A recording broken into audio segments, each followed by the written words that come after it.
کریے۔ الحمدللہ وکفا والصلاۃ والسلام علی عبادہ الذین اصطفیٰ خصوصاً علی افضلہم وخاتم النبیین محمد الامین وعلی آلہ واصحابہ اجمعین۔ اعوذ باللہ من الشیطان الرجیم، بسم اللہ الرحمن الرحیم۔ قال اللہ عز وجل فی کتابہ الکریم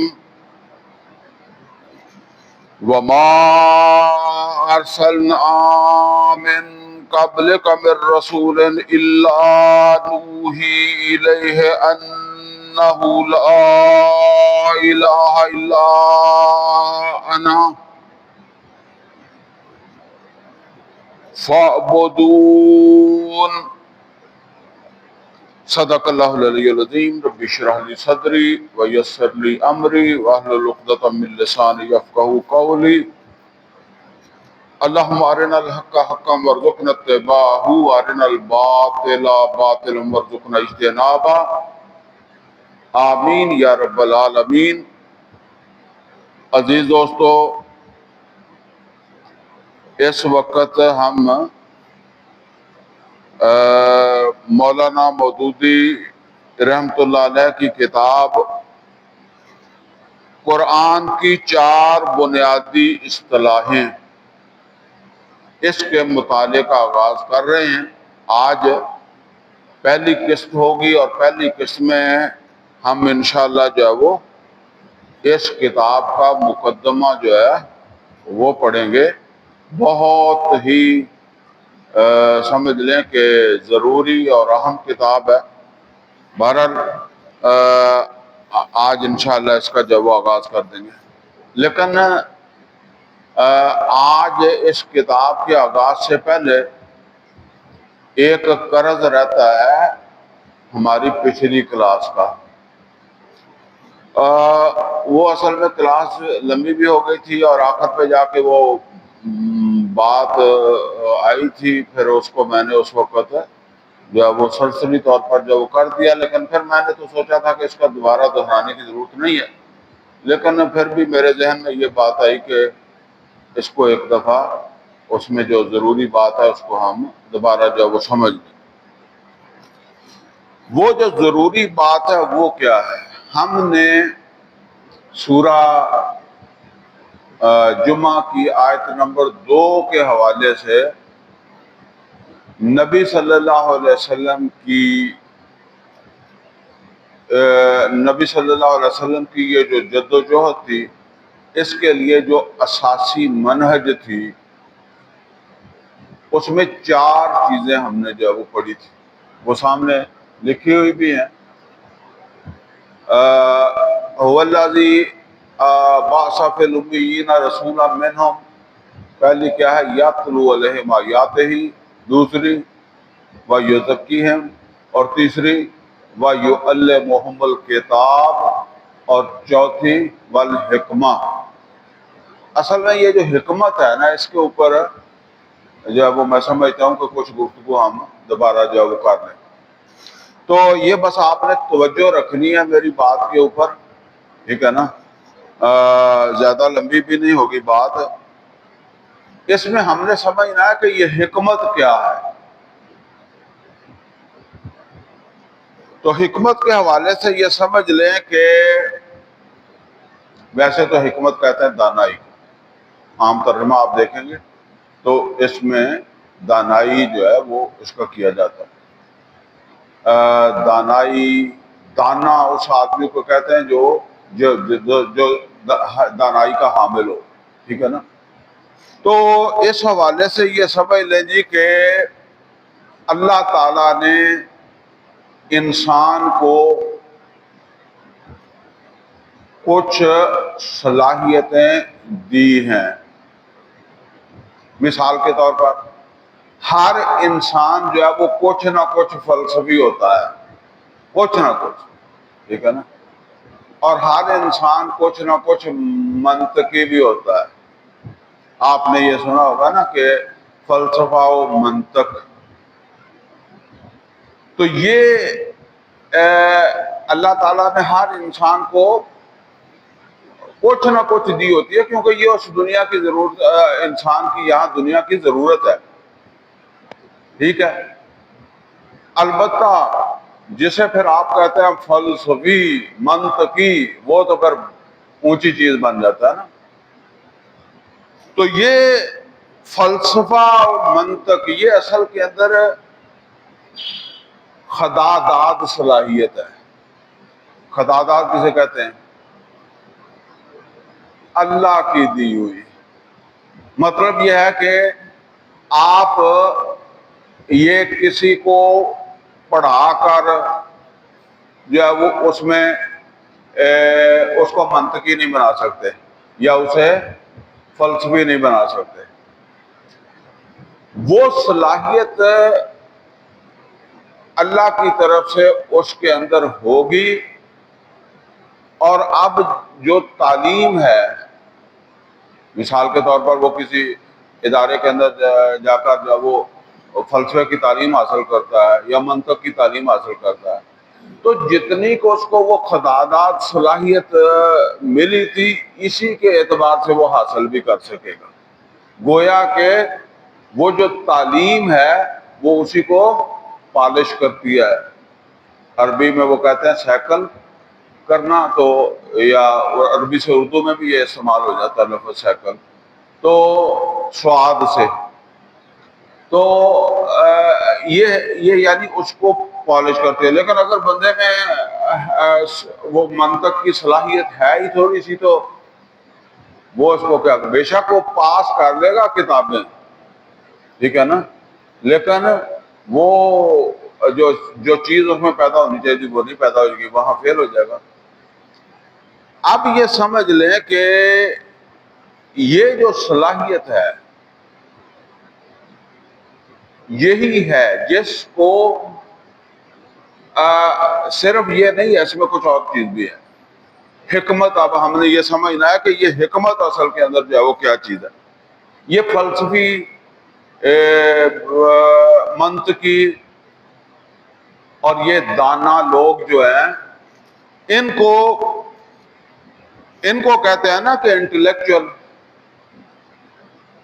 یہ انٹلیکچوئل ہوتے ہیں۔ اور انٹلیکچوئل کا کیا مطلب ہے؟ معاملہ فہم، کہتے ہیں نہیں معاملہ فہمی، یہ صلاحیت پیدا ہوتی ہے اس منطق سے اور جو فلسفہ ہے اس سے۔ اچھا یہاں یہ نوٹ کر لے، اگر کسی کو اللہ نے یہ خداداد صلاحیت دی ہوئی ہے نا، تو وہ بے شک کسی ادارے میں نہیں بھی گیا، ادارے نے تو اسے، تعلیمی ادارے نے اسے اور پالش کرنا تھا، لیکن پھر بھی وہ ان پڑھ ہی ہے، کسی اپنے دیہات میں بھی رہتا ہے نا، تو اس میں یہ صلاحیت آپ کو نظر آ جائے گی، یہ اس کے اندر جو ہے وہ موجود ہوگی۔ وہ معاملات کا فہم رکھنے والا ہوگا، اس میں یہ صلاحیت پیدا ہوگی کہ لوگوں کو ساتھ لے کر چلنا۔ یہ سمجھ لیں ایک ہے کہ آپ جو ہے وہ بکریوں کو لے کر چلتے ہیں، آپ کے پاس ایک ڈنڈا ہوتا ہے نا، تو وہ بکریوں کو لے کر چلتا ہے۔ سب سے زیادہ مشکل کام کیا ہے؟ انسانوں کو ساتھ لے کر چلنا بہت مشکل ہے، وہ ہر آدمی نہیں لے کر چل سکتا۔ تو یہ انسانوں کو ساتھ لے کر چلنا، یا دوسرے لفظوں میں آپ لیڈری کہہ لیں، یہ بھی صلاحیت ان کے اندر جو ہے وہ ہوتی ہے۔ یہ پیدا ہوتی ہے وہ فلسفہ و منطق کی بنیاد کے اوپر، ٹھیک ہے۔ اچھا اب یہ سمجھ لیں کہ حکمت کیا ہے۔ حکمت اس میں دو چیزوں کا اور اضافہ ہے، یعنی یہ اپنی جگہ جو ذہن ہے، فلسفی ہے، منطقی ہے، اور اس کے ساتھ ایک یہ ہے کہ فطرت کی سلامتی۔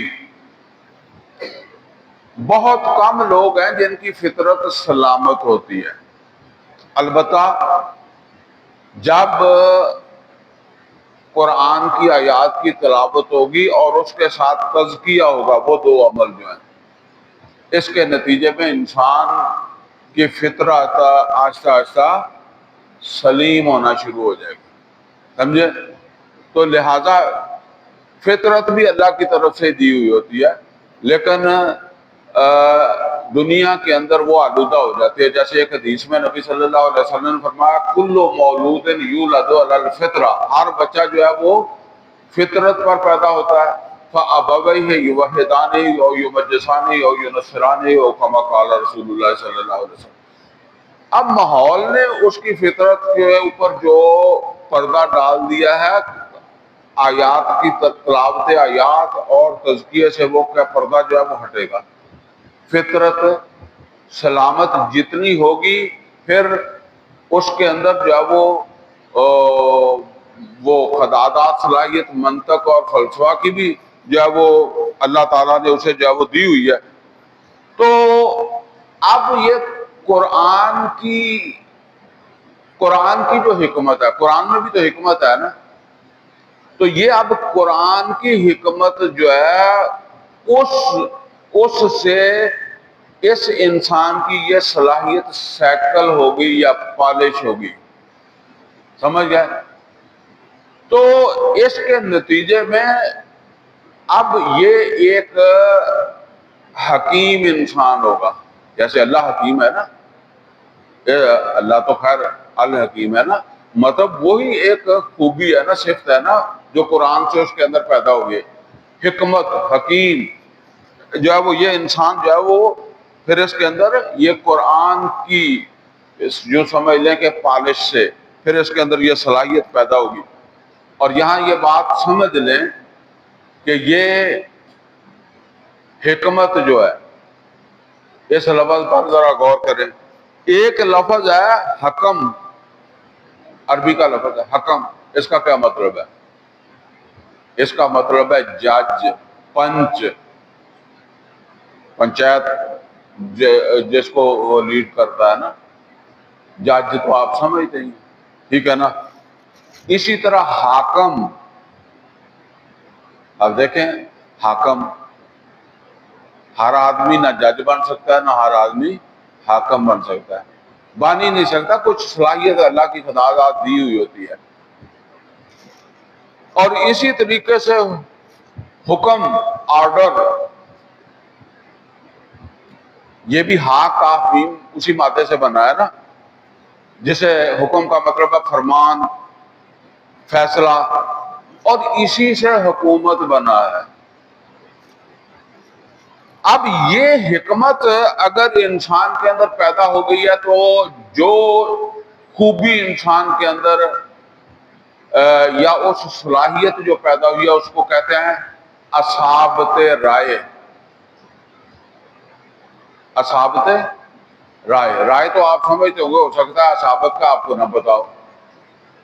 دیکھیں ایک ہوتا ہے صاحب الرائے، کہتے ہیں نا صاحب الرائے، یا چلے اور ایک چیز آپ نے سنی ہوگی، مثال کے طور پر کہتے ہیں کہ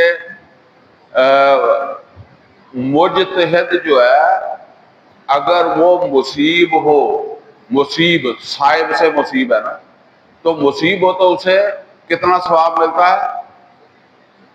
2 گنا۔ مصیب پھر کیا مطلب سمجھے آپ؟ کہ اس نے جو رائے دی ہے یا جو اس نے اپنا وہ اجتہاد کیا ہے وہ صحیح ہو گیا، تو ایک اس کے صحیح ہونے کا اور دوسرا اس کی محنت کا۔ لیکن اگر مجتہد مخطی ہے، مخطی کا کیا مطلب ہے؟ خطا سے مخطی ہے نا، وہی اس نے اجتہاد تو کیا، اجتہاد غلط ہو گیا، لیکن کیا اس نے محنت کی کہ نہیں کی؟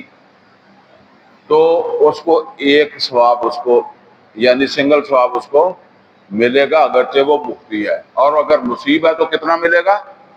2۔ یہ میں نے آپ کو وہ اصابت رائے سمجھانے کے لیے یہ سمجھایا کہ اصابت رائے یعنی درست رائے کہہ لیں آپ، سمجھے؟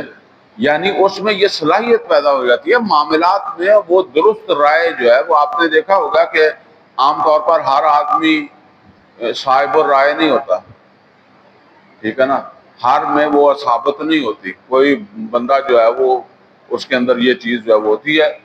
کوئی جذباتی ہوتا ہے، یہ بالعموم ٹھنڈے مزاج کے یہ لوگ بھی ہوتے ہیں، ٹھیک ہے نا. بہت جلدی فیصلہ نہیں کر لیتے کہ جی آئی دیکھی نہ تائی، آؤ دیکھا نہ تاؤ دیکھا تو کر دیا. تو یہ جو اصابت رائے ہے یہ اس کے اندر جو ہے وہ پھر یہ پیدا ہوتی ہے، اور اس کو یہ ہے حکمت کا نتیجہ.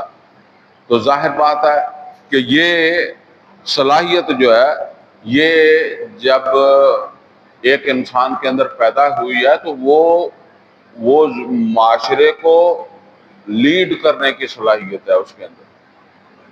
یہی لوگ معاشرے کو لیڈ کرتے ہیں، اور یہی لوگ ہیں اصل کے اندر جو ہے نا وہ جو یوں سمجھ لیں کہ کسی بھی انقلاب کے اندر، وہ انقلاب بے شک اسلامی انقلاب ہو یا وہ مارکس کا انقلاب ہو. ظاہر ہے جو مارکس کا انقلاب ہے اس کا تعلق تو پھر دو ہی چیزوں سے رہ جاتا ہے، منطق اور فلسفے سے. باقی قرآن سے تو اس کا کوئی تعلق نہیں ہے. تو یہی لوگ ہوتے ہیں اصل کے اندر جو اس کو لے کر چلتے ہیں. اگر کسی تحریک کو یہ لوگ نہ ملے تو وہ انقلاب نہیں لا سکتی. سمجھ رہے ہیں بات؟ اگر کسی تحریک کو یہ لوگ نہ ملے، یہ ہوتے تھوڑے ہی ہیں، بنائے نہیں جا سکتے، یہ فطری ہوتے ہیں. البتہ وہ آج کل فلسفہ و فکر کی جو تعلیم ہے نا اس میں آ کر جو ہے وہ ذرا سیکل ہو جاتا ہے بندہ، ٹھیک ہے نا. جی میں بندے کا ذہن پہلے ہی کچھ سائنسی قسم کا ہے، وہ ذرا سائنس پڑھ لے گا تو اس میں اور بہتری آ جائے. یہ بس اتنی سی بات ہے. اور یہ یہاں سمجھ لیں، میں ایک مثال کے ذریعے سے آپ کو یہ بات جو ہے وہ سمجھا دیتا ہوں کہ ڈاکٹر صاحب جو ہے نا، یہ میں نے ان سے خود یہ الفاظ سنے. انہوں نے کہا میں نے منطق بالکل نہیں پڑھی لیکن اللہ نے مجھے ذہن منطقی دیا ہے. یہ صلاحیت ان کے اندر تھی. لیکن ڈاکٹر اسرار احمد کے بعد ان کے بیٹے عاقب سعید جو فلسفہ میں پی ایچ ڈی کی ہوئی تھی. اچھا، ڈاکٹر صاحب کی بڑی خواہش تھی کہ میرے خاندان میں کچھ فلسفی پیدا ہو جائیں. انہوں نے اپنے ایک بھائی کو ڈاکٹر ابصار احمد، اس کو بھی فلسفے کی تعلیم دلائی، اپنے بیٹے کو عاقب سعید کو بھی فلسفے کی تعلیم دلائی. لیکن کتابیں پڑھ کر انہوں نے ڈگریاں بھی لے دی. لیکن وہ ابصار احمد وہ بھی میرے خیال میں پروفیسر ہے، شاید اب ریٹائر ہو گیا ہوا، لیکن فلسفی نہیں بن سکے. وہ بس کتابوں کی حد تک رہے کیونکہ وہ پیچھے وہ خدادات صلاحیت جو تھی نا وہ نہیں تھی، لہذا وہ جماعت کو بھی نہیں لے کر چل سکے.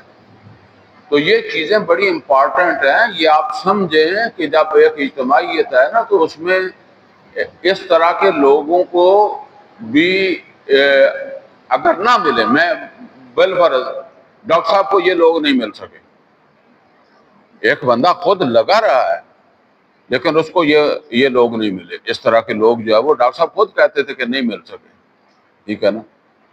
تو بہرحال یہ ان کی اہمیت ہوتی ہے، ان کی ضرورت ہوتی ہے، لیکن یہ جلدی سے کسی سے متاثر بھی نہیں ہوتے. یہ بھی مسئلہ ان کا ہوتا ہے کہ یہ جلدی سے کسی کے پیچھے نہیں لگ پڑتے، جسے کہتے ہیں نا کسی کے پیچھے چل پڑے، ایسا بھی نہیں ہوتا. بہرحال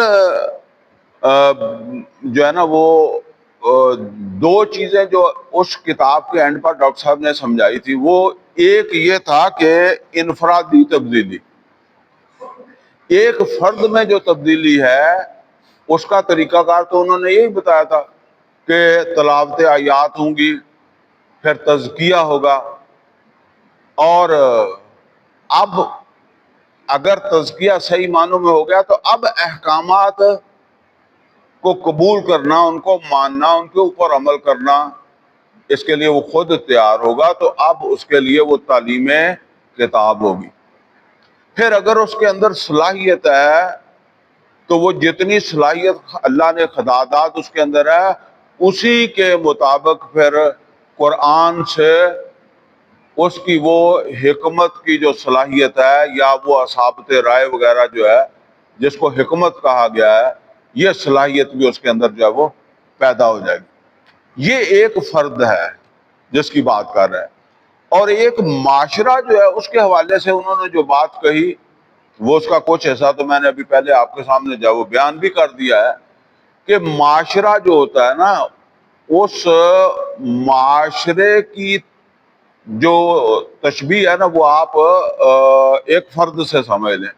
مثال کے طور پر ایک فرد جو ہے اس میں دماغ ہے، سارا جسم اس کا غلام ہے۔ مطلب یہ دماغ نے سوچا ہے کہ میں اس کو جو ہے وہ اٹھا لوں، تو نوکر کون ہے؟ ہاتھ، پاؤں، ٹھیک ہے نا، یہ باقی سارا جسم کیا، یہ اس کا نوکر ہے، اس کے کہنے پر چلتا ہے۔ اچھا، اسی طریقے سے کسی معاشرے کے اندر یہ جو انٹیلیجنسیا ہوتی ہے، یہ جو برین ٹرسٹ ہوتا ہے، یہ اصل کے اندر دماغ ہی کی حیثیت رکھتا ہے، سمجھ گیا نا؟ کیونکہ ان کے اندر یہ صلاحیت ہوتی ہے جس پر میں نے ابھی گفتگو کیا ہے، وہ اگر اسلامی انقلاب کے لیے ہے تو وہ حکیم لوگ ہوں گے، حکمت ان کے اندر، دانائی، سوجھ بوجھ، اس لیے کہ ایک معاملے کو لے کر چلنا ہے، اس حوالے سے ان کی رائے جو ہے وہ صائب ہونی چاہیے، کسی کھڈے میں جا کر جاؤ گیر دیں، ٹھیک ہے نا؟ تو یہ ہوتے ہیں بہت کم کسی بھی معاشرے کے اندر، لیکن اصل میں معاشرے کا ٹرینڈ کون سیٹ کرتے ہیں؟ یہی لوگ۔ پھر فرق سمجھ لیں، اگر اسلامی فکر نہیں ہے، سوچ نہیں ہے، پھر بھی جو فلسفی ہے، منطقی ہے، وہ ایک فکر تو رکھتا ہے نا۔ اب آپ سمجھتے ہیں کہ یہ جو کارل مارکس کا وہ کیا تھا؟ فلسفی تھا۔ پھر کتنے فلسفی، ارسطو کیا تھا؟ فلسفی تھا۔ پھر یہ فرانس کے اندر جو انقلاب آیا ہے، والٹر روسو، فلسفی تھے۔ لیکن اسلام جسے حکمت کہتا ہے، اس میں دو چیزیں مزید ایڈ ہوتی ہیں، ایک ہے فطرت کی سلامتی اور دوسرا ہے قرآن حکیم سے اس کا سیکل ہونا یا اس کی صلاحیت کا وہ پالش ہونا۔ اس سے جو ثابت رائے انسان کے اندر پیدا ہوتی ہے اس کو حکمت کہا گیا قرآن میں، جو فرمایا وَلَقَدْ آتَيْنَا لُقْمَانَ الْحِكْمَةَ أَنِ اشْكُرْ لِلَّهِ، تو اس میں وہ سب چیزیں جو ہے وہ پھر آ جاتی ہیں۔ تو یہ اصل کے اندر سمجھ لیں کہ انقلاب لوگ، آپ اگر اس لیول کے لوگ آپ کو نہیں ملے، ان صلاحیتوں کے لوگ آپ کو نہیں ملے، تو آپ لاکھوں بندے اکٹھے کر لیں۔ میں نے آپ کو ایک مثال بھی دی تھی کہ اب تبلیغی جماعت کی یہ اپروچ نہیں ہے، لاکھوں کا مجمع کر لیں گے، لیکن وہ کسی انقلاب کے لیے ہے ہی نہیں، ٹھیک ہے نا؟ جبکہ یہ چند لوگ بھی جو ہے نا، چند لوگ بھی، بلکہ ان میں صلاحیت ہوتی ہے دوسرے لوگوں کو جو ہے وہ اٹریکٹ کرنے کی، ان کو کر لیتے ہیں یا ان کو ہینڈل کر لیتے ہیں۔ یہ اچھا، ان میں یہ بات بھی ہوتی ہے کہ کوئی بھی ساتھ نہیں کھڑا ہو تو کلہ ہی کھڑا رہے گا، ٹھیک ہے نا؟ جبکہ وہ دوسرے لوگ جو ہیں وہ دائیں بائیں دیکھیں گے، اچھا آج کوئی بھی نہیں آیا، اگلی دفعہ میں بھی نہ آواں، ٹھیک ہے نا؟ وہ پھر اس طرح ان کی سوچ اس طرح بنتی ہے کہ یار ادھر تو کسی کی دلچسپی نہیں ہے۔ مطلب یہ ہے کہ خود تمہیں کلیئرٹی ہے کہ جو تم کر رہے ہو وہ صحیح ہے، تو پھر تو سوال ہی نہیں پیدا ہوتا کہ تمہارے پائے کے اندر جو وہ لغزش ہے، پھر تمہیں تو وہ کرتے رہنا چاہیے، پھر تم کہ دوسروں کو دیکھ کر تو نہیں چل رہے نا۔ تو یہ اصل کے اندر سمجھ لیں، چونکہ ہم بھی انقلاب کے لیے کام کر رہے ہیں نا، تو یہ باتیں ہمیں جو ہے وہ سمجھنی چاہیے۔ یہ جو برین ٹرسٹ ہے اس کی بڑی اہمیت ہے۔ اچھا جی، اب آ جائیں یہ کتاب قرآن حکیم کی 4 بنیادی اصطلاحیں۔ آج ہم اس کا صرف مقدمہ پڑھیں گے۔ پہلے تو میں نے سمجھا تھا کہ مقدمہ جو ہے نا وہ چھوڑ ہی دیں، لیکن جب میں نے خود پڑھا تو پھر میں نے کہا یہ تو چھوڑنے والا نہیں ہے. تو اس کو جو ہے وہ ذرا توجہ سے پڑھیں. الہ، رب، دین اور عبادت، یہ چار لفظ قرآن کی اصطلاحی زبان میں بنیادی اہمیت رکھتے ہیں. چار لفظ کون سے؟ الہ، رب، دین اور عبادت. یہاں نوٹ کر لیں کہ یہی ہے جس چار چیزیں جو ہم نے پوری کتاب میں سمجھنی. پوری کتاب میں انہوں نے یہ سمجھایا ہے کہ حقیقت میں الہ کون ہے، الہ کسے کہتے ہیں، الہ کی کیا تعریف ہے، رب کسے کہتے ہیں، رب کی کیا تعریف ہے، اور دین کسے کہتے ہیں، دین کی کیا تعریف ہے، عبادت کسے کہتے ہیں، عبادت کی کیا تعریف ہے. پورا زور لگا دیا مولانا نے سمجھانے کے لیے. تو یہ چار لفظ قرآن کی اصطلاحی، اچھا اصطلاحی اور لغوی کی بحث ہم نے پچھلی کتاب کو پڑھتے ہوئے کی تھی تو آپ ابھی بھول گئے. جب لفظ دین آیا تھا، دیکھیں سورہ فاتحہ میں مالک یوم الدین کا کیا مطلب ہے؟ جزا، سزا، بدلہ. ٹھیک ہے. اذا جاء نصر اللہ والفتح ورأیت الناس فی دین اللہ افواجا. ایسے ہی غلط تو نہیں پڑھ دیا میں نے؟ یدخلون فی دین اللہ افواجا. یہاں فی دین اللہ کا کیا مطلب آیا؟ جزا، سزا. یہاں وہ اصطلاحی معنی میں آ رہا ہے پورا نظام زندگی. یعنی مطلب یہ ہے کہ ایسا نظام زندگی اللہ تعالیٰ کے احکامات پر مبنی، اللہ کی اطاعت و فرما برداری پر مبنی ایسا نظام زندگی کہ انسانی زندگی کا کوئی گوشہ اس سے باہر نہ رہے اور کوئی اس میں شریک نہ ہو. ٹھیک ہے نا؟ تو اب یہ ہے اصطلاحی معنی، اور وہ کیا ہے؟ لغوی معنی. تو یہ چیزیں تو ایک دفعہ ہو گئی ہیں تو اس کو یاد رکھنی چاہیے آپ لوگوں کو. تو یہاں وہ جس کی جو بات کر رہے ہیں نا، وہ اصطلاحی زبان کی بات کر رہے ہیں. قرآن کی ساری دعوت یہی ہے کہ اللہ تعالیٰ ہی اکیلا رب ہے. یہاں ہی کو نوٹ کر لیں، اللہ کے علاوہ کوئی نہیں، صرف اللہ ہی اکیلا رب اور الہ ہے. یعنی کوئی اور رب نہیں ہے اور کوئی اور الہ نہیں ہے.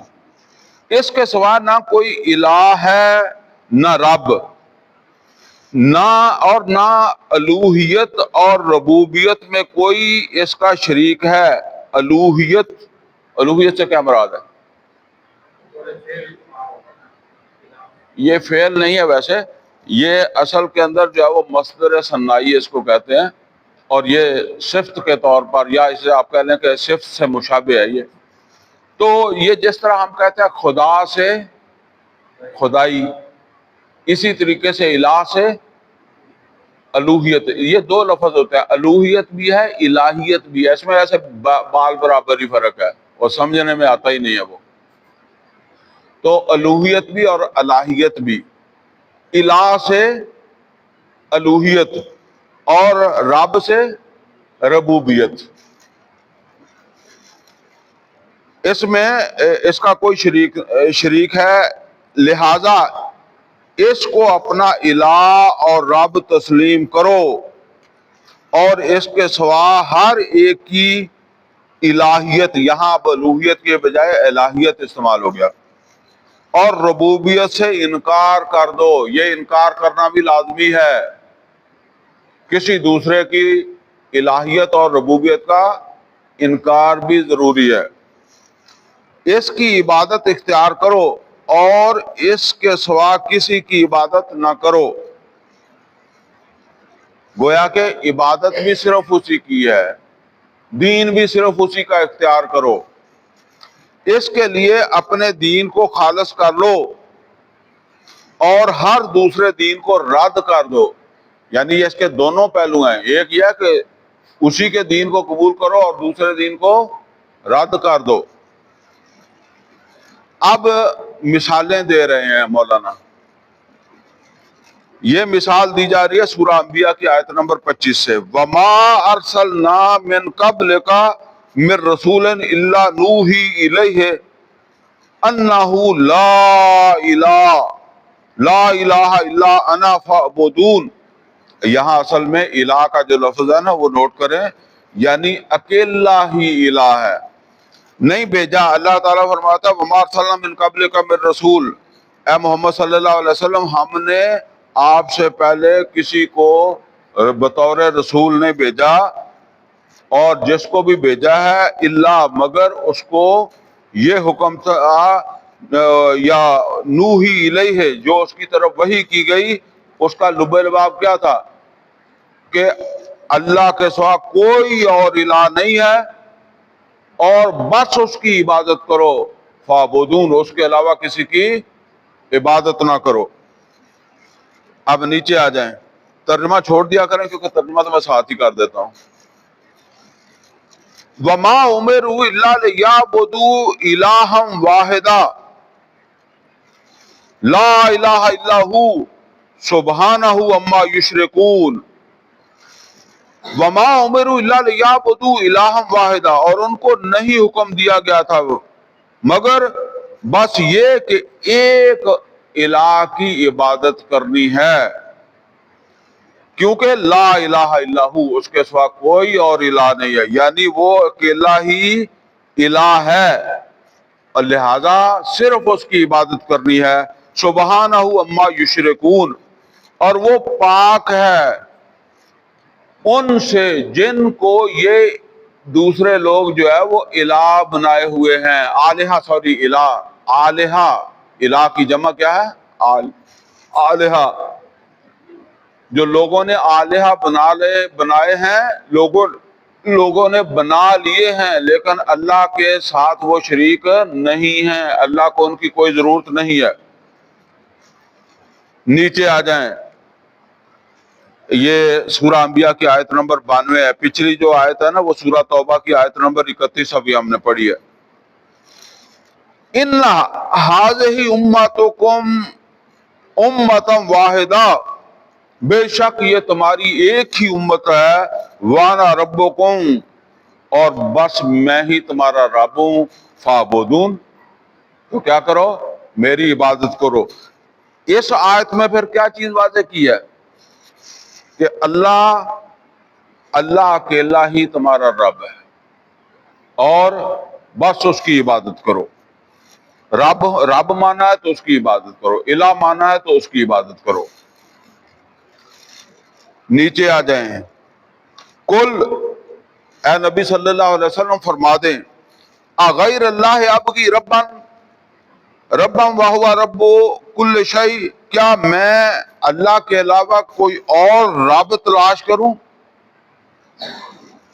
جبکہ وہ ہر چیز کا رب ہے؟ تو یہاں جو بتایا جا رہا ہے کہ وہ اکیلا ہی رب ہے ہر چیز کا. اس سے آگے پھر عبادت کے حوالے سے آیت آئی ہے. یہ سورہ کہف کی آیت نمبر 110 ہے، آخری آیت ہے. فمن کان یرجو لقاء ربہ، جو امیدوار ہے کہ وہ ملاقات کرے گا اپنے رب سے، فلیعمل عملا صالحا، تو اس کو چاہیے کہ وہ اچھے کام کر کے ملاقات کو آئے. اللہ سے جس نے ملاقات کرنی ہے وہ کیا کرے؟ اچھے کام کر کے اللہ کی ملاقات کو آئے. فلیعمل عملا صالحا، تو وہ اچھے کام کر لے. ولا یشرک بعبادت ربہ احدا، اور وہ اپنے رب کی عبادت میں کسی کو شریک نہ کرے. یعنی اچھے کام اسی وقت مانے جائیں گے کہ جب اس کی عبادت میں کسی اور کو شریک نہیں کیا، تو وہ اکیلا ہی ہے. خالص عبادت کس کی ہونی چاہیے؟ اللہ کی ہونی چاہیے. خالص کا مطلب یہ ہے کہ اس میں شریک کوئی اور نہیں ہونا چاہیے. آگے پھر عبادت کے حوالے سے آیت آ رہی ہے اور یہ سورہ نحل کی آیت نمبر 36 ہے. وَلَقَدْ بَعَثْنَا فِي كُلِّ أُمَّةٍ رَسُولًا. رسول کا کیا مطلب ہوتا ہے؟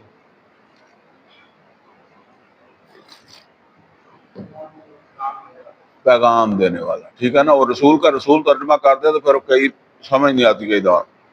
یہاں خاص طور پر اللہ کہتا ہے ہم نے بھیجے ہر امت میں ایسے بندے جن کو ہم نے اپنا پیغام دیا، یعنی پیغمبر، رسول، پیغام پہنچانے والے، لوگوں تک پیغام پہنچانے والے بنا کر ان کو بھیجا. اور وہ پیغام کا لب لباب کیا تھا؟ ان اعبدوا اللہ، بس اللہ کی عبادت کرو. واجتنبوا الطاغوت، اور طاغوت سے بچ جاؤ. یعنی اللہ کی عبادت کرو اور طاغوت کی عبادت سے اجتناب کرو، بچ جاؤ.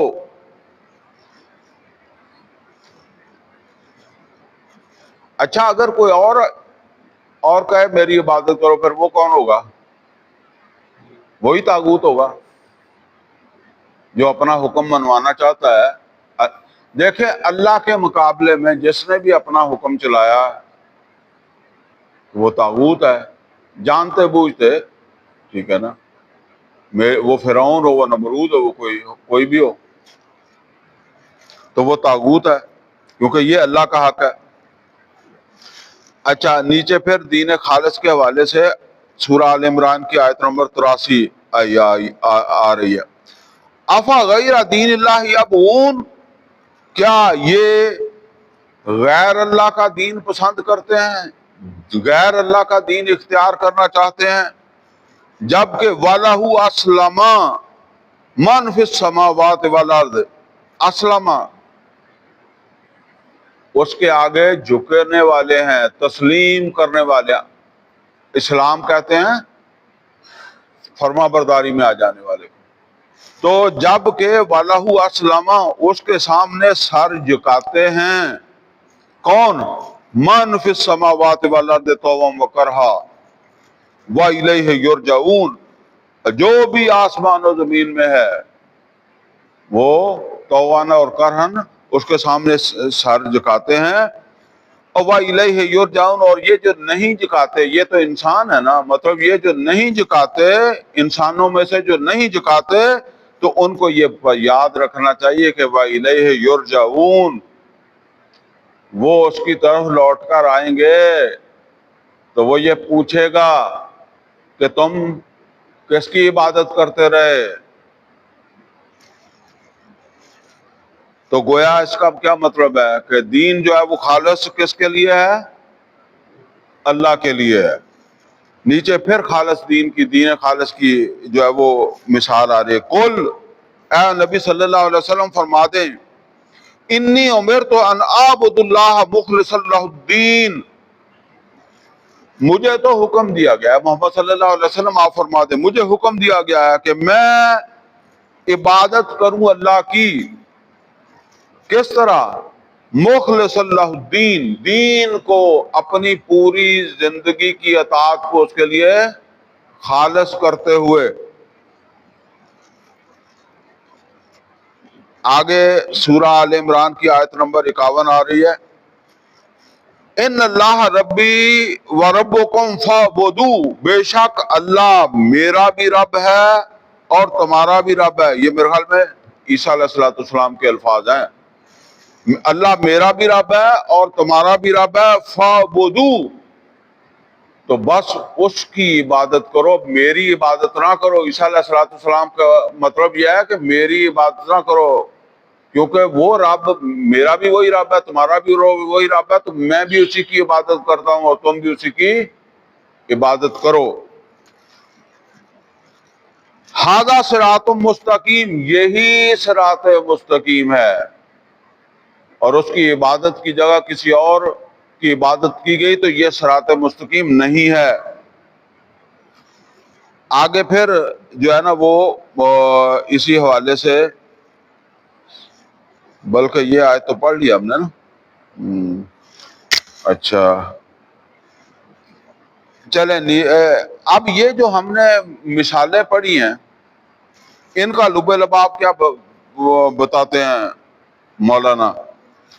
یہ چند آیات محض نمونہ کے طور پر ہیں، ورنہ جو شخص قرآن کو پڑھے گا وہ اول نظر میں محسوس کر لے گا کہ قرآن کا سارا بیان انہی 4 اصطلاحوں کے گرد گھوم رہا ہے۔ اس کتاب کا مرکزی خیال یا سینٹرل آئیڈیا یہی ہے: اللہ رب اور الہ ہے، یعنی اللہ کے سوا کوئی رب اور الہ نہیں ہے، اور ربوبیت و الہیت اللہ کے سوا کسی کی نہیں ہے، اور لہذا عبادت اسی کی ہونی چاہیے، اس کے علاوہ کسی کی عبادت نہ کی جائے، اور دین خالصاً اسی کے لیے ہونا چاہیے، دین بھی کسی اور کا اختیار نہ کیا جائے۔ اچھا اب آ جائیں جی اصطلاحات اربع کی اہمیت۔ اب یہ ظاہر بات ہے کہ قرآن کی تعلیم کو سمجھنے کے لیے ان 4 اصطلاحوں کا صحیح اور مکمل مفہوم سمجھنا بالکل ناگزیر ہے۔ یعنی مولانا کہتے ہیں کہ قرآن کو سمجھنا چاہتے ہو تو قرآن کی تعلیم جو ہے وہ تبھی سمجھ آئے گی اگر یہ 4 اصطلاحیں جو ہیں ان کا مفہوم تمہیں صحیح معنوں میں سمجھ آ گیا۔ اور وہ 4 اصطلاحیں کون سی ہیں؟ الہ، رب، عبادت اور دین۔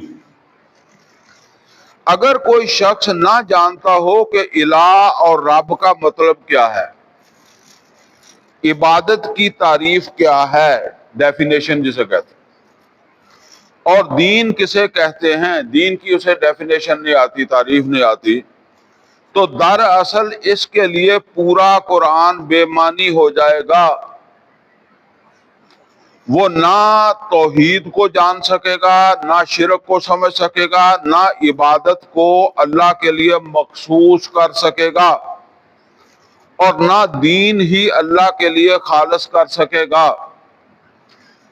اسی طرح اگر کسی کے ذہن میں ان اصطلاحوں کا مفہوم غیر واضح اور نامکمل ہو تو اس کے لیے قرآن کی پوری تعلیم غیر واضح ہو جائے گی، غیر واضح ہوگی، اور قرآن پر ایمان رکھنے کے باوجود اس کا عقیدہ اور عمل دونوں نامکمل رہ جائیں گے۔ اس لیے کہ عقیدہ درست ہونا ہے جب وہ اصطلاحات جو ہے نا اس کا آپ کو سمجھ آئی ہے تو آئیڈیالوجی، نظریہ، اسی کو عقیدہ کہتے ہیں نا، تو وہ کس بنیاد کے اوپر بنے گا؟ اصطلاحات کی بنیاد کے اوپر۔ تو اگر وہ اصطلاحات ہی واضح نہیں ہے، سمجھ ہی نہیں ہے، تو پھر ایسا ہی عقیدہ یا نظریہ بننا ہے، اور عمل کی بنیاد پھر اسی کے مطابق ہوتی ہے، جیسا نظریہ ہے، جیسا عقیدہ ہے، ویسا ہی عمل ہوگا۔ اور قرآن پر ایمان رکھنے کے باوجود اس کا عقیدہ اور عمل دونوں نامکمل رہ جائیں گے۔ وہ لا الہ کہتا رہے گا اور اس کے باوجود بہت سے ارباب من دون اللہ اس کے رب بنے رہیں گے۔ کیا مطلب ہے؟ وہ کہے گا لا الہ الا اللہ، اللہ کے سوا کوئی الہ نہیں ہے، لیکن اس کے دوسرے الہ ہوں گے، لیکن ان کو وہ سمجھتا ہی نہیں ہے کہ یہ الہ ہے۔ سمجھ آ رہی ہے نا بات؟ دوسرے رب ہوں گے لیکن وہ ان کو رب سمجھتا نہیں ہے۔ وہ پوری نیک نیتی کے ساتھ کہے گا کہ میں اللہ کے سوا کسی کی عبادت نہیں کرتا، اور پھر بھی بہت سے معبودوں کی عبادت میں مشغول رہے گا۔ وہ پورے زور کے ساتھ کہے گا کہ میں اللہ کے دین میں ہوں، اور اگر کسی دوسرے دین کی طرف اسے منسوب کیا جائے، کیا مطلب ہے؟ یعنی اسے کہا جائے کہ تو فلاں، تیرا تو یہ دین نہیں ہے، تیرا تو دین فلاں فلاں ہے، اس کے عمل کے حوالے سے کہا جائے تو لڑنے پر آمادہ ہو جائے گا، مگر اس کے باوجود بہت سے دینوں کا قلادہ اس کی گردن میں پڑا رہے گا، اس کی زبان سے کسی غیر اللہ کے لیے الہ اور رب کے الفاظ تو کبھی نہ نکلیں گے۔ یہ ذرا سمجھ لیں، یہ لازمی نہیں ہے کہ ہم زبان سے نکالیں، اس کی زبان سے الہ اور رب کے الفاظ صرف اللہ کے لیے نکلیں گے، دوسرے کے لیے نہیں نکلیں گے۔ اب میں یہ آپ کو تھوڑا بہت سمجھا دوں۔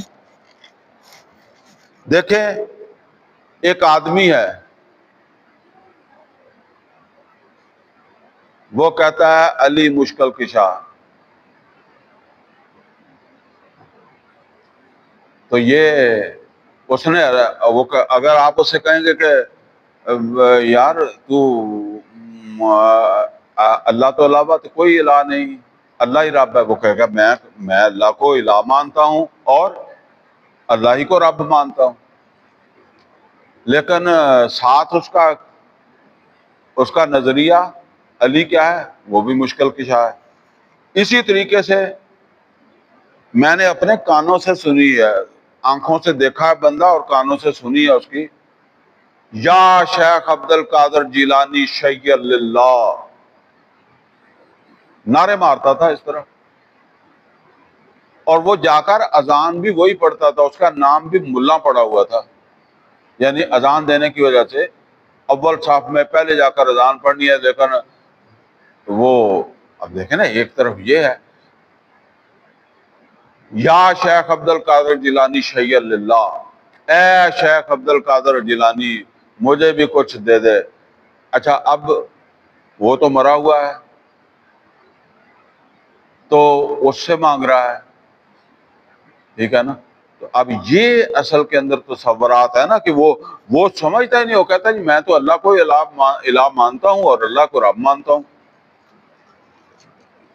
یعنی میں نے اس سے وہ مولانا یہ کہتے ہیں کہ اگر اسے کہو گے تو وہ کہے گا میں تو اللہ کو ہی مانتا ہوں، بلکہ آگے سے لڑ پڑے گا۔ اس کی زبان سے کسی غیر اللہ کے لیے الہ اور رب کے الفاظ تو کبھی نہ نکلیں گے، مگر یہ الفاظ جن معنی کے لیے وضع کیے گئے ہیں، یعنی یہ الفاظ یا وہ ان کا جو جس مفہوم کے لیے وضع کیے گئے ہیں، ان کے لحاظ سے اس کے بہت سے الہ اور رب ہوں گے۔ یہ ہمارے ہاں ڈرائیور لوگ جو ہے نا، یہ جب اسٹیئرنگ پر بیٹھتے ہیں تو کیا کہتے ہیں؟ یا پیر استاد، ٹھیک ہے نا؟ تو سننا پتا ہے آپ کو؟ ملک صاحب آپ کو پتا ہے؟ نہیں پتا ہے، یہ بھی ادھا کہتے ہیں یا پیر استاد، یا جڑے پلوان لوگ کھاڑے چتن لگتے ہیں وہ بھی یا پیر استاد کہہ کے اتر دے، ٹھیک ہے نا؟ اچھا، ایک زمانے میں بسوں کے اوپر جو ہے نا وہ ایک لکھا ہوتا تھا 1-5-11، ایک نیچے 5 نیچے 11، پتہ ہے اس کا مفہوم کیا ہے؟ ایک اللہ، 5 پنجتن پاک اور 11 امام۔ اصل میں یہ جو پیر شیر ہے نا، یہ زیادہ تر شیعہ ہوتے ہیں، لیکن چونکہ وہ پیر ہوتے ہیں عام طور پر سنیوں کے، تو وہ نمازیں بھی نہیں پڑھتے، ان کو خبر نہ ہو ویسے ہی نہیں پڑھتے، لیکن وہ ایسے عمل ان کے سامنے نہیں کرتے، بس وہ علی کا نعرہ لگائیں گے، اس طرح کا مبہم سا ایک تصور ان کو جب وہ دیں گے اور ان کو بے دین اور بنائیں گے پورا رکھ کے۔ تو یہ ہے اصل کے اندر، یہ بس اب کسی نے وہ برکت کے لیے یہ بتا دیا کہ یا یہ بس جو ہے نا یہ سلامتی کے ساتھ جائے گی جس پر 1-5-11 لکھا ہوگا۔ تو اب ویسے کم ہو گیا، لیکن اب نہیں دیکھا میں نے، پہلے کافی بسوں پہ ہوتا تھا یہ لکھا۔ مگر یہ الفاظ جن معانی کے لیے، اور ایسے تو نہیں ہے نا پھر کوئی جا کے پیر کو لینا، پیر اگر شیعہ ہوتا وہ پویں وہ ایک 5-12 لکھ کے لویٹ کے دے دو گال چ پالا، بس جا پتر ہو جائے گا یا کچھ اور ہو جائے گا، ٹھیک ہے نا۔ مگر یہ الفاظ جن معانی کے لیے وضع کیے گئے ہیں، ان کے لحاظ سے اس کے بہت سے الہ اور رب ہوں گے، اور اس بیچارے کو خبر تک نہ ہوگی کہ میں نے واقعی اللہ کے سوا دوسرے ارباب و الہ بنا رکھے ہیں۔ یعنی اگر آدمی کو شعور ہو جائے گا پھر تو وہ بچن شاید بچ جائے، جس کو شعور ہی نہیں ہے وہ کیا کرے گا؟ اور شعور حاصل کرنے کی کوشش نہیں کرتے ہم لوگ۔ اس کے سامنے اگر آپ کہہ دیں کہ تو دوسروں کی عبادت کر رہا ہے اور دین میں شرک کا مرتکب ہو رہا ہے، یعنی ایسے آدمی کو کہیں کہ تو شرک کر رہا ہے، تو دوسروں کی عبادت کر رہے ہو، تو وہ پتھر مارنے اور منہ نوچنے کو دوڑے گا۔ مگر عبادت اور دین کی جو حقیقت ہے اس کے لحاظ سے واقعی وہ دوسروں کا عابد عبادت کرنے والا، یعنی حقیقت میں وہ دوسروں کی عبادت کرے گا، مانے گا نہیں، اور دوسروں کے دین میں داخل ہوگا اور نہ جانے گا کہ یہ جو کچھ میں کر رہا ہوں یہ حقیقت میں دوسروں کی عبادت ہے۔ ان کو سمجھ ہی نہیں آئے گی کہ میں عبادت دوسروں کی کر رہا ہوں، اور یہ حالت جس میں مبتلا ہوں، یہ حالت جس میں میں مبتلا ہوں، یہ حقیقت میں غیر اللہ کا دین ہے۔ تو وہ اصل میں بتا رہے ہیں کہ اس کتاب کی مجھے اس وجہ سے بڑی ضرورت ہے کہ میں اس کو لکھوں۔ غلط فہمی کا اصل سبب، عرب میں جب قرآن پیش کیا گیا اور اس وقت ہر شخص جانتا تھا کہ الہ کے کیا معنی ہیں اور رب کسے کہتے ہیں، کیونکہ یہ دونوں الفاظ ان کی بول چال میں پہلے سے مستعمل تھے، استعمال ہوتے تھے، مستعمل استعمال۔ انہیں معلوم تھا کہ ان الفاظ کا اطلاق کس مفہوم پر ہوتا ہے، آگے سمجھ آ جائے گی آپ۔ اس لیے جب ان سے کہا گیا کہ اللہ ہی اکیلا الہ اور رب ہے اور الوہیت اور ربوبیت میں کسی کا قطعاً کوئی حصہ نہیں ہے، تو وہ پوری بات پا گئے۔ پوری بات پا گئے کیا مطلب ہے؟ سمجھ گئے، پا گئے، سمجھ گئے۔ انہیں بلا کسی التباس و اشتباہ، التباس مغالطہ، اشتباہ شبہ، بغیر کسی مغالطہ یا شبہ کے، شک و شبہ کے معلوم ہو گیا کہ دوسروں کے لیے کس چیز کی نفی کی جا رہی ہے۔ کیا مطلب ہے کہ جب انہوں نے لا الہ الا اللہ سنا، ان کے کانوں نے سنا، تو انہیں یہ پتہ لگ گیا کہ ہماری کس کام کو غلط کہہ رہے ہیں، ہماری کس فکر کو غلط کہہ رہے ہیں۔ لا الہ الا اللہ کے جملے میں کہاں سے ہمیں غلط کہا جا رہا ہے، سمجھ گیا نا؟ اگر مطلب یہ ہے کہ سمجھ ہی نہ آئے تو پھر آپ ذرا تصور کریں، کسی مزار پر جہاں لوگ منتیں مانتے ہیں یا کسی آستانے کے اوپر یا کس طرح آپ جا کر صرف یہ کہیں کہ مرنے والے کچھ نہیں دے سکتے، اللہ کے سوا کوئی کسی کو کچھ نہیں دیتا، کسی اور کو سمجھ آئے نہ آئے، کس کو سمجھ آ جائے گی؟ وہ جو وہ کیا اس کو کہتے ہیں، گدی نشین، یا اس کے کچھ اور بھی اس کے لیے لفظ استعمال ہوتا ہے، بارہ جی ہاں، نہیں ایک لفظ میرے ذہن میں تھا بھی آیا جو ہے نا وہ نہیں آ رہا۔ بہرحال جو بھی سمجھ لیں کہ جو اس سے جن کے مفاد وابستہ ہے نا، ان کو یہ بات بہت جلد سمجھ آئے گی کہ ہے تو ساڑی جڑ وڈن دیا ہوا جی ہاں وہ ان کو سمجھ آئے گی کہ یہ تو ہماری جڑ کاٹ رہا ہے. تو جب محمد رسول اللہ صلی اللہ علیہ وسلم نے یا کسی نے بھی یہ بات کہی لا الہ الا اللہ، تو جو سننے والے تھے ان کو ہر بات کلیئر ہو گئی. یہ بات انہیں بلا کسی التباس و اشتباہ کے معلوم ہو گیا کہ دوسروں کے لیے کس چیز کی نفی کی جا رہی ہے اور اللہ کے لیے کس چیز کو خاص کیا جا رہا ہے. جنہوں نے مخالفت کی یہ جان کر کی کہ غیر اللہ کی الوہیت اور ربوبیت کے انکار سے کہاں کہاں ضرب پڑتی ہے. یعنی جنہوں نے مخالفت کی انہوں نے بھی لا الہ الا اللہ کی مخالفت سمجھ کر کی ہے. بھائی وارہ نہیں کھاتا نا وہ پیر مخالفت کرے گا نا، وہ جو وہاں بیٹھا مجاور وہ جو آستانے پر بیٹھا ہوا ہے قبر بنا کے، تو اس کو تو آپ کی بات سمجھ آ رہی ہے، وہ مخالفت کرے گا.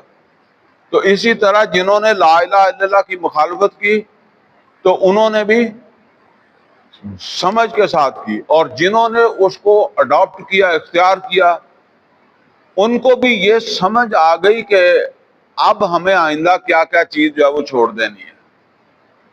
یعنی اس اعلان کے بعد کہ لا الہ الا اللہ کیا کچھ ہمیں چھوڑ دینا ہے. یہ ایسے نہیں کہ اندازے کے ساتھ ہی بعد میں سوچیں گے، نہیں، یہ کلیئر ہو گئی بات ان کے ساتھ.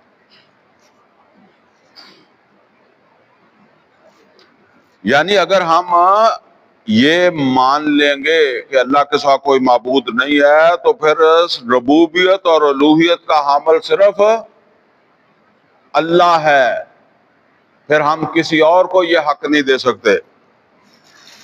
اور جو ایمان لائے وہ یہ سمجھ کر ایمان لائے کہ اس عقیدہ کو قبول کر کے ہمیں کیا چھوڑنا اور کیا اختیار کرنا ہوگا. اس طرح عبادت اور دین کے الفاظ بھی ان کی بولی میں پہلے سے رائج تھے.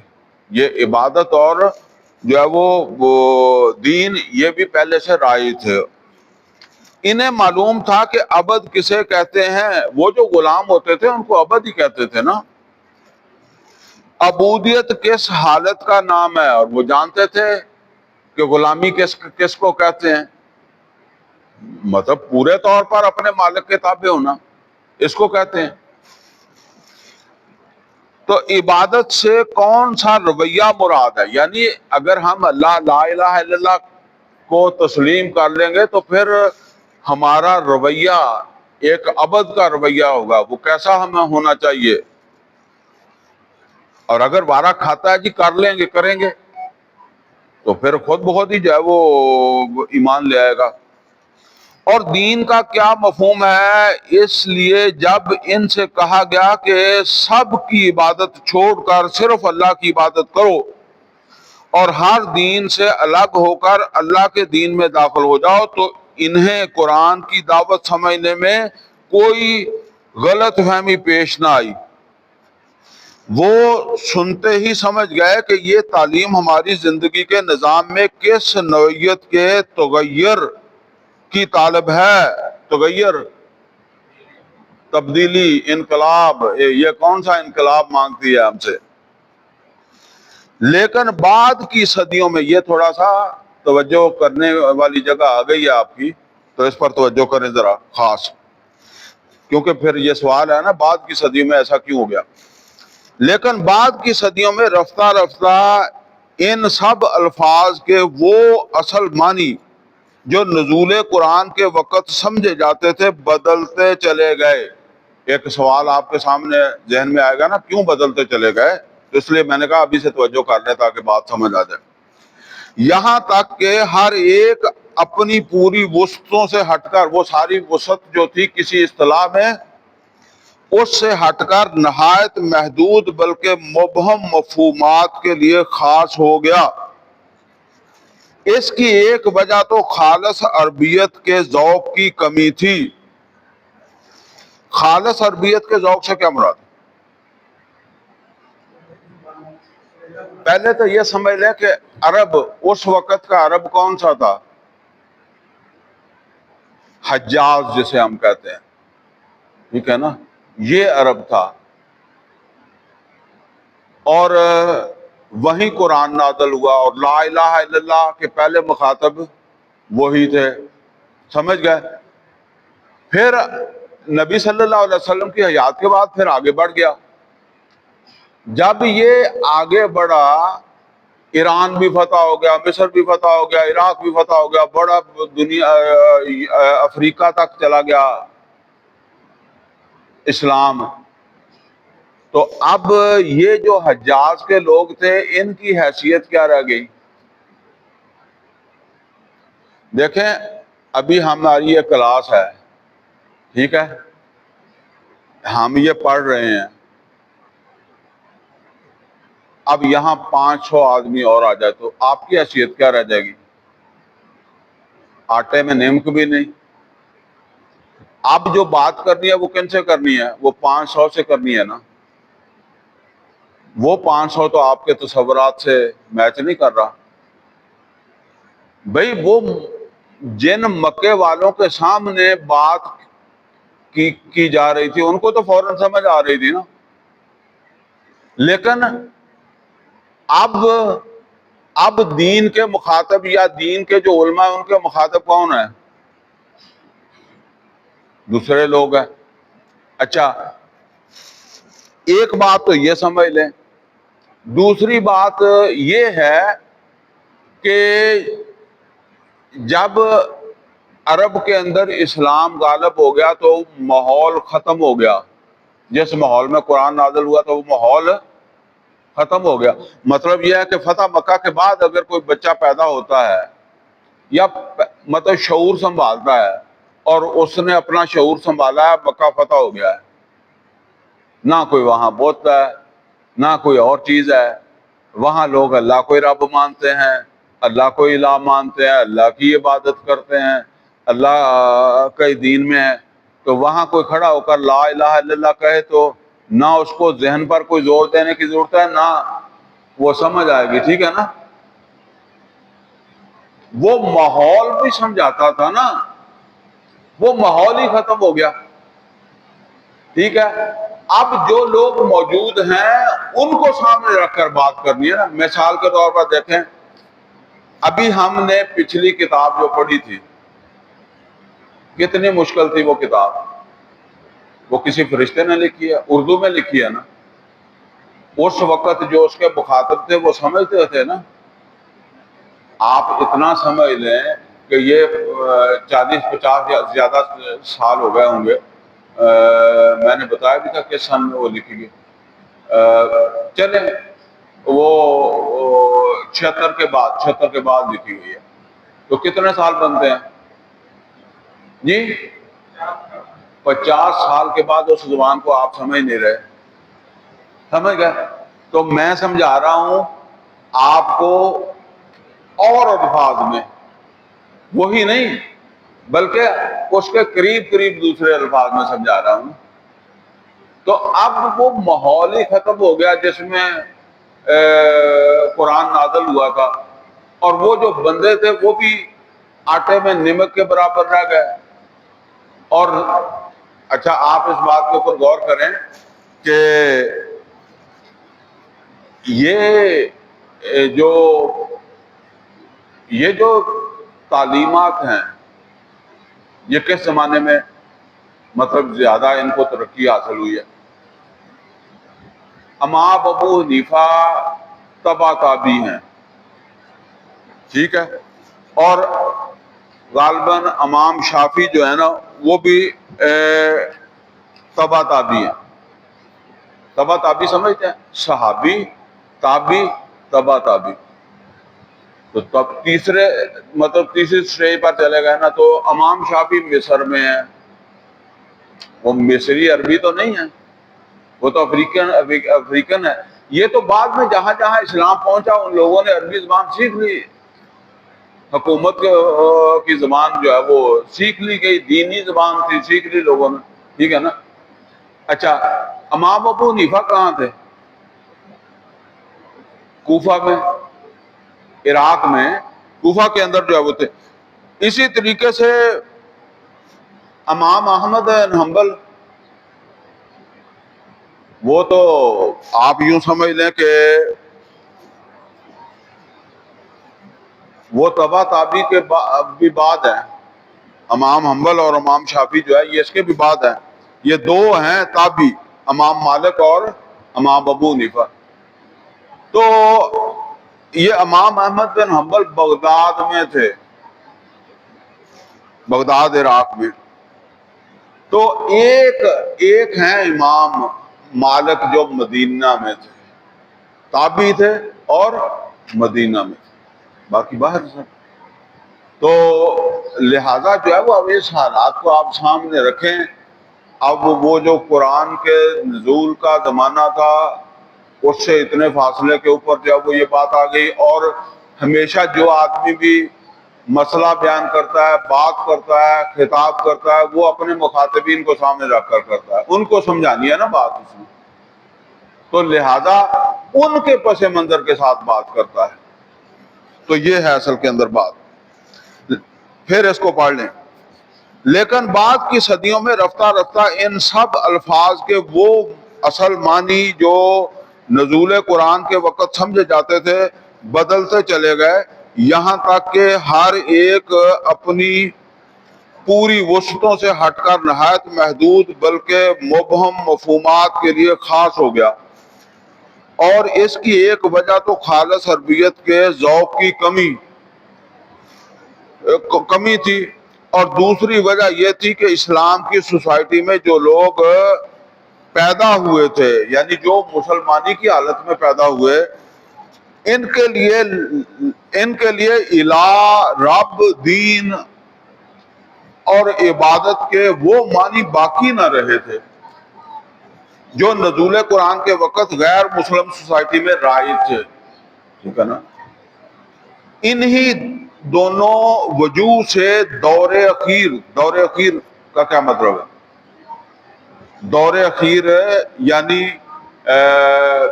صحابہ اور تابعین کے دور کے بعد کا جو دور ہے، ٹھیک ہے نا، بلکہ تبع تابعین کے دور کا بھی بعد کا دور جو ہے نا، جس میں زیادہ علوم و علم نے ترقی کی ہے، یہ زمانہ ہے جہاں پھر یہ بہت سارا کام ہوا ہے نا، حدیث وغیرہ کے حوالے سے، تفسیر وغیرہ کے حوالے سے اس زمانے میں ہوا ہے۔ دور اخیر کی کتب لغت و تفسیر میں اکثر قرآنی الفاظ کی تشریح اصل معنی لغوی کی بجائے ان معنی سے کی جانے لگی جو بعد کے مسلمان سمجھتے تھے۔ سمجھ آ رہی ہے؟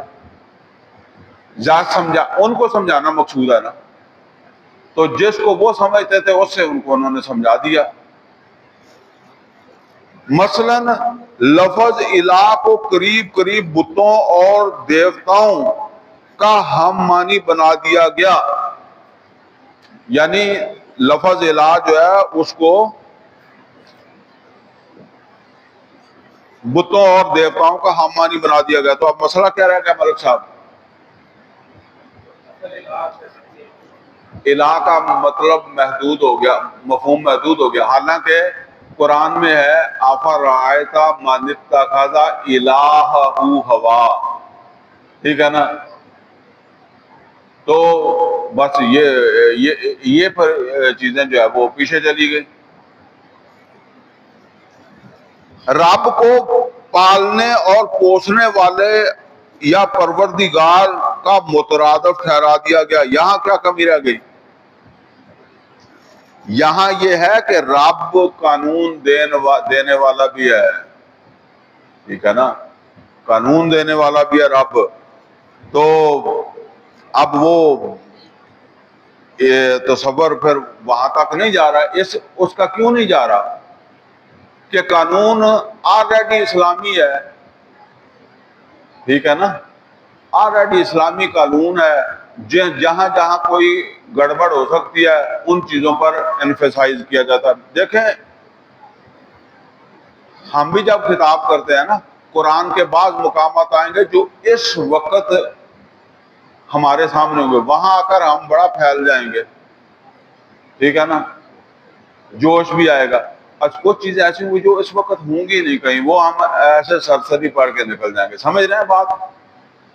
یعنی ایک برننگ ایشو ہے موقع کے اوپر، اور وہی درس آ گیا ہے، تو وہاں میرا لہجہ کوئی اور ہوگا، اور کوئی ایسا مقام آ گیا ہے کہ جو اس وقت موضوع ہی نہیں ہے، موقع ہی نہیں ہے، ٹھیک ہے نا، تو میں اس سے ایسے گزر جاؤں گا۔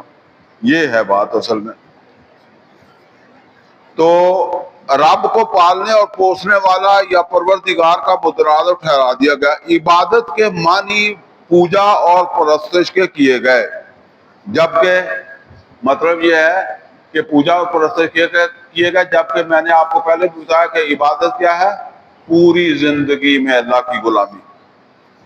دین کو دھرم اور مذہب ریلیجن کے مقابلے کا لفظ قرار دیا گیا، یعنی مطلب جس طرح وہ دین تو ایک نظام ہے نا، تو اس کے نیچے مذہب کئی ہو سکتے ہیں، بس اس طرح کی چیز جو ہے وہ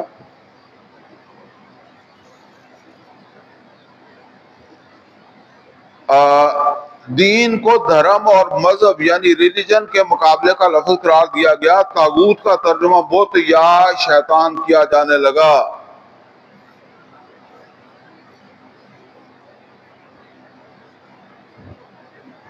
حالانکہ طاغوت تو یہ ہے وہ بڑے وسیع معنی میں آتا ہے نا، تو بس یہ ایک تصور وہ مولانا مودودی بتاتے ہیں کہ وقت کے ساتھ ساتھ کیونکہ اسلامی حکومت قائم ہو گئی تھی، پھر اس طرح کی چیزیں جو ہے وہ ہو گئی۔ نتیجہ یہ ہوا کہ قرآن کا اصل مدعا ہی سمجھنا لوگوں کے لیے مشکل ہو گیا۔ قرآن کہتا ہے کہ اللہ کے سوا کسی کو الہ نہ بناؤ۔ لوگ سمجھتے ہیں کہ ہم نے بتوں اور دیوتاؤں کو چھوڑ دیا، لہذا قرآن کا منشا پورا کر دیا، حالانکہ الہ کا مفہوم اور جن جن چیزوں پر عائد ہوتا ہے، ان سب چیزوں کو وہ اچھی طرح پکڑے ہوئے ہیں، اور انہیں خبر نہیں کہ ہم غیر اللہ کو الہ بنا رہے ہیں۔ کیا مطلب ہے؟ دیکھیں، اللہ کے مقابلے میں کسی کی بھی اطاعت کرنا کیا ہے؟ اسے الہ بنانا، ٹھیک ہے نا۔ نبی صلی اللہ علیہ وسلم نے فرمایا لا طاعۃ لمخلوق فی معصیت الخالق۔ نہ ماں باپ کی اطاعت ہو سکتی ہے، نہ استاد کی اطاعت ہو سکتی ہے، نہ کسی بزرگ کی ہو سکتی ہے، کسی کے اللہ کے مقابلے میں اطاعت نہیں، ٹھیک ہے نا۔ تو جو ہے نا وہ تصورات محدود ہونے سے پھر بس یہ بات رہ گئی کہ لوگ جو تھے وہ غیر اللہ کو الہ بناتے بھی تھے لیکن سمجھتے نہیں تھے۔ قرآن کہتا ہے کہ اللہ کے سوا کسی کو رب تسلیم نہ کرو۔ لوگ کہتے ہیں کہ بے شک ہم اللہ کے سوا کسی کو پروردگار نہیں مانتے، لہذا ہماری توحید مکمل ہو گئی، حالانکہ رب کا اطلاق جن مفہومات پر ہوتا ہے ان کے لحاظ سے اکثر لوگوں نے خدا کی بجائے دوسروں کی ربوبیت تسلیم کر رکھی ہے۔ یہ رب کے معنی جو ہے وہ قانون دینے والے کے بھی ہیں، پیچھے میں نے آپ کو بتایا ہے، حاکم کے بھی ہیں، مالک کے بھی ہیں، مختار کے بھی ہیں، اور علماء کو بھی لوگوں نے رب بنایا، پتہ ہے؟ قرآن کی آیت معلوم ہے؟ اتخذوا احبارهم ورهبانهم اربابا من دون اللہ، سورہ توبہ کی۔ اچھا، تو کیسے رب بنایا بھلا؟ جو انہوں نے بتا دیا اس کو، تو اللہ نے کہا یہ پھر انہوں نے اس کو رب بنا دیا۔ اس کا مطلب یہ ہے کہ قانون دینے والا بھی رب ہے، ٹھیک ہے نا۔ تو آگے قرآن کہتا ہے کہ طاغوت کی عبادت چھوڑ دو اور صرف اللہ کی عبادت کرو۔ لوگ کہتے ہیں کہ ہم بتوں کو نہیں پوجتے، شیطان پر لعنت بھیجتے ہیں اور صرف اللہ کو سجدہ کرتے ہیں، لہذا ہم نے قرآن کی بات پوری کر دی، حالانکہ پتھر کے بتوں کے سوا دوسرے طاغوتوں سے وہ چمٹے ہوئے ہیں اور پرستش کے سوا دوسری قسم کی عبادتیں کرتے ہیں۔ عبادتیں انہوں نے اللہ کی بجائے غیر اللہ کے لیے خالص کر رکھی ہے۔ کیا مطلب ہے؟ جب نبی صلی اللہ علیہ وسلم نے فرمایا تیسا عبد الدینار و عبد الدرہم، عبد کا لفظ آیا نا، تیسا عبد الدینار و عبد الدرہم، ہلاک ہو گیا، مارا گیا درہم و دینار کا عبد، درہم و دینار کی عبادت کرنے والا، ٹھیک ہے نا؟ تو کیا مطلب ہے اس کا؟ کہ جہاں اللہ کہتا ہے کہ یہ مال خرچ کرو، وہاں خرچ نہیں کرتا، تو پھر اللہ کہتا ہے یہ مال کی عبادت کرتا ہے، یہ مال کا عبد بن گیا، اللہ کے رسول فرماتے ہیں، ٹھیک ہے نا؟ تو بس یہ سمجھ لیں۔ اسی طرح اللہ کے رسول صلی اللہ علیہ وسلم نے ایک حدیث میں فرمایا نا، جس نے اللہ اور اس کے رسول کے لیے ہجرت کی، اس نے تو اس کی ہجرت اللہ اور اس کے رسول کے لیے، اور جس نے کسی ایسی کسی کے ساتھ اس کی بات تھی کہ بھئی ہجرت کر لو گے تو تمہیں یہ فائدہ دیں گے، یا تیرے ساتھ کوئی فلاں عورت نکاح کر لے گی، تو پھر وہ ہجرت بے شک بظاہر مکہ سے مدینہ ہی ہے، لیکن وہ پھر اللہ کے لیے نہیں ہے، ٹھیک ہے نا؟ یہی حال دین کا ہے کہ اللہ کے دین کو خالص کرنے کا مطلب صرف یہ سمجھا جاتا ہے کہ آدمی مذہب اسلام قبول کر لے اور ہندو یا عیسائی یا یہودی نہ رہے۔ اس بنا پر وہ شخص جو مذہب اسلام میں یہ سمجھ رہا تھا، جو مذہب اسلام میں یہ سمجھ رہا ہے کہ میں نے اللہ کے دین کو خالص کر رکھا ہے، حالانکہ دین کے وسیع تر مفہوم کے لحاظ سے اکثریت ایسے لوگوں کی ہے جن کا دین اللہ کے لیے خالص نہیں ہے۔